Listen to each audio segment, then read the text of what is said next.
me mama kwa eba African media so mama ni say wo African media so no social issues, marital issues, relationship as a whole issues and they discuss it our honeymoon say to pay a solution to your relationship problems like I say unya ba happen ubenya a solution no and so na me kai mo say no first time I wa ba chance upon any of our videos utimi emia a subscription button no uria we mia a notification bell no so that dada you post a video bi e wo channel you so a won so benya bie no hu ne akoso e wo ye memo anywhere se mo afa na nyina na me ne wo ka say prison warden bi ana na asem bi abebe pie mu e wo ha say me ne me nua ba eba bedi hu komo na nsa na me introduce me nua ba no o ma me improve mo kakra e wo story no so story abebe pie mu no say prison warden bi ana wakoko impregnate the wife of another inmate there's another prisoner or prison honomo na okotuatua abayiwa no ne nsa ene ni bibia ewiache emabusuafo a osanso ba prison wo ebe ma abrantie no okunu no and the original okunu no obe man 10,000 naira ye de ba Ghana sika mo 144 Ghana cedis million 144 Ghana cedis eno ne sika abrantie no e de bread na custodian and I say warden on the dia bebe piemu Abdul Rahman Musa was also assistant controller of the corrections on one so no custodial center or custodial center Suleja or Honomon. Now therefore in some way dear me kwame to me and na say kasa keke I say nyansa wo eni obakofo etru enu nti no me nua ba bi abeka mensa e wo hard say me ne na ebe didi ensem no mu enkomo mo ka me wona me ma me nua ba ama owusu akwaba ama akwaba bibia de nyame adu bia boko so na wo kasa boko asam na to so pa ese me di fi baby me ba we fan low na me akosto ama na obebe pesa say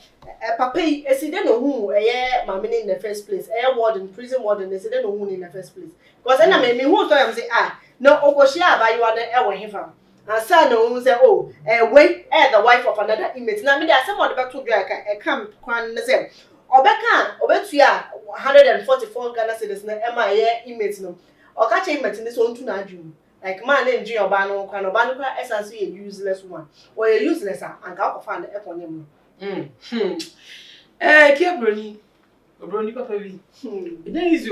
easy we are see we team the whole flat sa utimi na ntiko be bia open so enya flat sa echim no ho akasa na de o make kan sa ne say asemi mi tie me start na me pese mi tie ase yi say agudie bi there some be movie bi no mu twa na say ade esi potent mu kom akotwa mu skenya mka say so nipa e dey some nipa hu reason what in there they have access to oyere because they don't be too prison fresh the fresh na first year na bishop for abesra want to near na mo ne ko nyame fa uti wai ye de bia ne bro ne di e ma afle lab sister na bishua do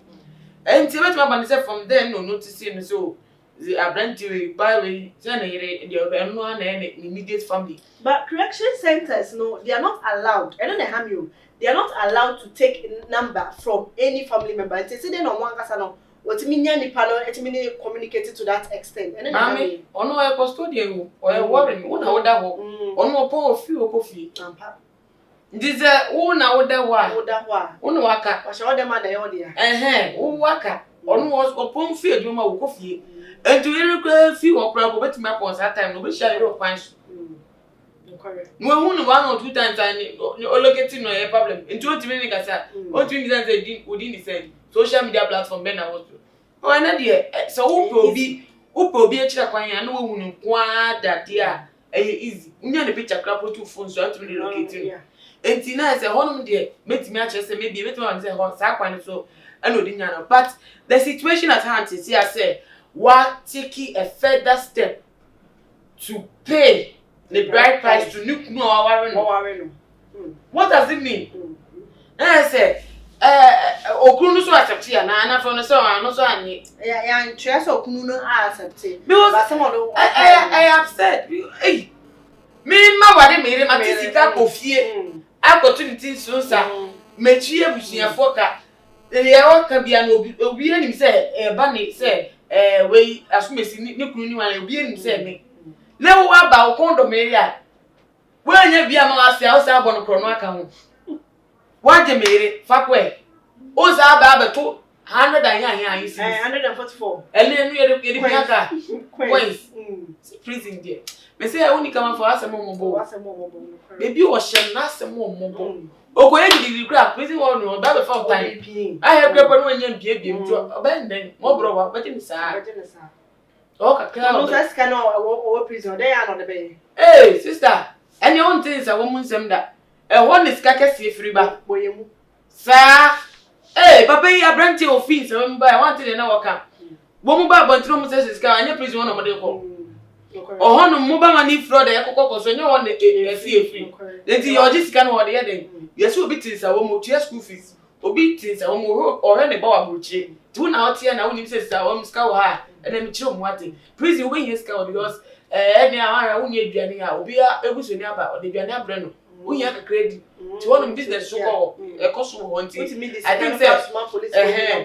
movies crab brochi movies crab obo mo prison e pass ska e koso wo e de busia be sta wa na obusi akọ ekra ni bi ti wo de be mo ti scanning kwa there it can be explained.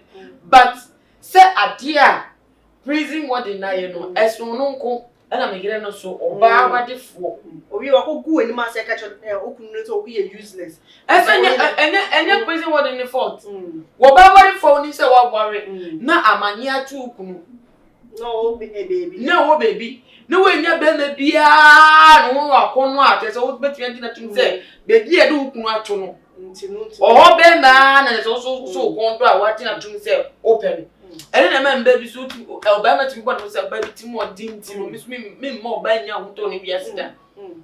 e me baby omu edi emma bone no nye say ofitia no say ase ne oba be sha obi wo ha yo ba bi na fam no what na sno so na dwini bom odwi ezisi so yi eti ohu oba foforo krapa na they say I say ade na Olivia no relieve with that lady say sa wickedness na oba no dia pay no obeso won so fan pay back oba for fronti obi enfum to ay na so oba for pay for it sa na ekoso but ni so no so dem blame oba no so sa pa blame to here e betu obi afum wo sa story we mu but yen hwe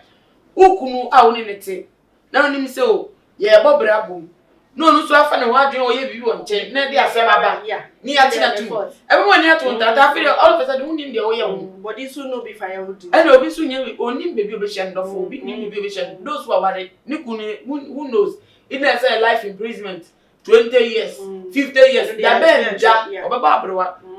to on so beti no what so banka ama ohun say ko beti me go through the right channel wo oba no so otimi ekọ prison wo ekosoro abema no enti nka ko ho na ne nkodi nkomo say wewu obi o de membo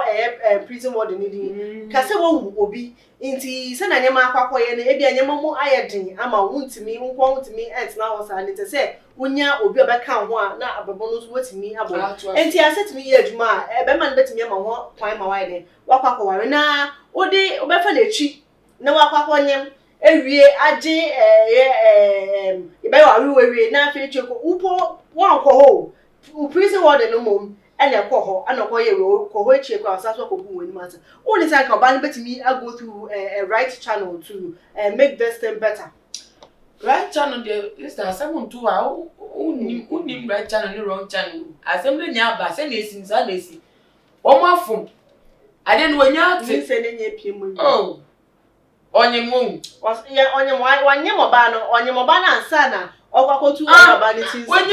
wanya tu tonga no wo tu tonga na wi so de na tu wetu ewie wo tibi ko se same film wo tibi ntu ade ni same film ade wetu ewie it has already entered intina say asema nya esi ewie to ye ho hwe anya ye intina say with damage control no may want to damage control have no musica no dey bia ba no enu oba no damage control ni so won kwosira be ma ni bi sia no be ma ne ntina what say esi ewie we be die oye nden a enye yi time na so but emom ye hwe we ebusua obi a be ma edi nkan bebetua eye mo ba ne tinsa ewie na be man bibi asema to no was a prison podi ebu ha otimi ko ho not enye ne fault enye bibi no waye ba bia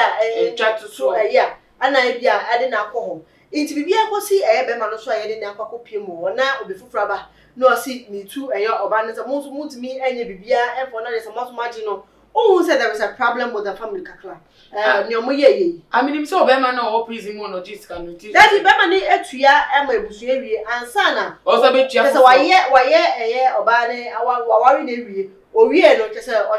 hwe o feeling guilty se me wia oba ne free ho inti ma ye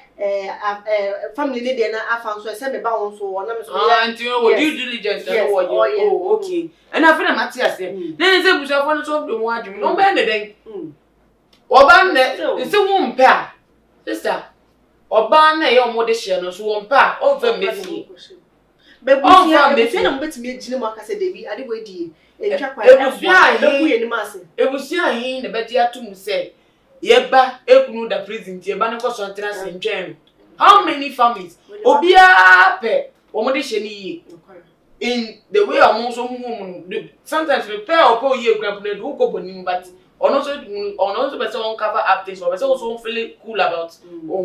or person won feel good about the situation ti they also o de beba no say apre so e de man ti say we are going to one na say what the oba no so going through and I say so also afa ifu one na say on share enti omo consider the man no na beboa obema ye oni ho do so ye ekunu o de abo ne bo so ekunu obekunu aya enko okodi boni man fa ni ko she prison enti wantwe ndi ni kunu ye so ejuma ye ti na na kwasho no so obi for no aba no no ye capable ani ni fa ni si anan but Beka 6 million do one loss enti one loss 6 million do obi awini obi so awini sana na bonity you don't always get things the way we expect to say be call for you obi abeka say it's not fair to the prisoner but that's life is lived it is not just managed and I say it's not planned you live it the way it brings to you the way it is presented to you so na believe it is an atom of control or certain good for not one first one life actually is not fair. Been your last word to me final words I can say and maybe sweet more thing. And when we say it's easy, say you show support in terms of need, but it takes only unconditional love.